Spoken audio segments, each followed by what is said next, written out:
Alzheimer's and dementia, they're growing concerns in Indiana. More Hoosiers expected to be diagnosed with some form of cognitive impairment in the coming decades, and that is why experts say early detection is key. But what exactly is early detection? What does it mean, and what does it look like for you? Our Nikki DeMentri is working for you, getting answers to those very questions. Keep it going. Take a peek inside the Hustleby family home in Fishers. Now it's my turn. More often than not, you'll find Dee and Bob at their kitchen table playing a board game. It's their thing. 5. No, we need a 12. The couple will celebrate 62 years of marriage in June.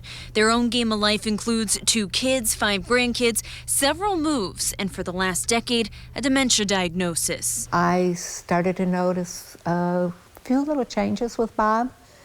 And one of the things was we were watching television, and it was a show before Halloween, and Bob looked at me and said, "Does Halloween come before or after Thanksgiving?" Not long after, Bob was diagnosed with mild cognitive impairment, or MCI. Dee became his caregiver. Some days are smooth sailing and everything's okay, and then some days there's rough water. According to a report released Tuesday morning by the Alzheimer's Association, some 12 to 18% of Americans over the age of 60 have MCI.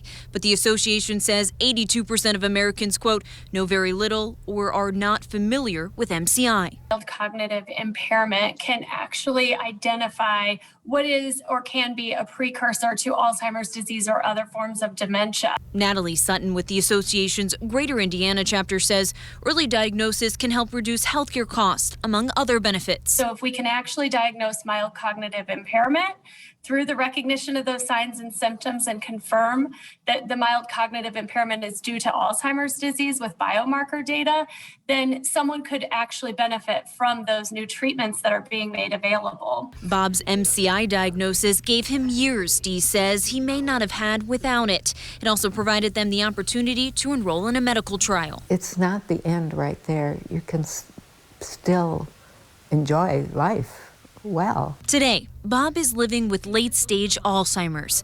Dee says their game of life has seen its ups and downs, but she's thankful for it all. When you get the early recognition and early intervention, I just felt that I was trying to keep positive that we were on the right track. Bob, guess what? I win. You're right. In Fishers, Nikki DeMentri, WRTV. Well, another big takeaway here, the potential lack of qualified care in the future for dementia and Alzheimer's patients in Indiana and across the country. According to the Alzheimer's Association 2022 Alzheimer's Disease Facts and Figures report, there are currently 66 geriatricians in Indiana. Now, geriatricians are primary care doctors who have additional training in treating adults 65 and older. But in 2050, the report estimates the state will need 299 geriatricians just to serve 10% of those who are 65 and older. That's a 353% increase, and a figure that could be hard to get to. Significant shortages, and we know that these professions can also be really challenging, right? Direct care workers sometimes suffer from low wages, burnout, maybe insufficient training. And so we're very focused on solutions that will bolster this workforce and work through some of the challenges. But Governor Eric Holcomb just signed into law. Senate enrolled Act 353 that sets minimum dementia training standards for home health aides. This law is designed to make sure those dementia patients who want to have home care while getting treatment will have someone who is qualified looking after them.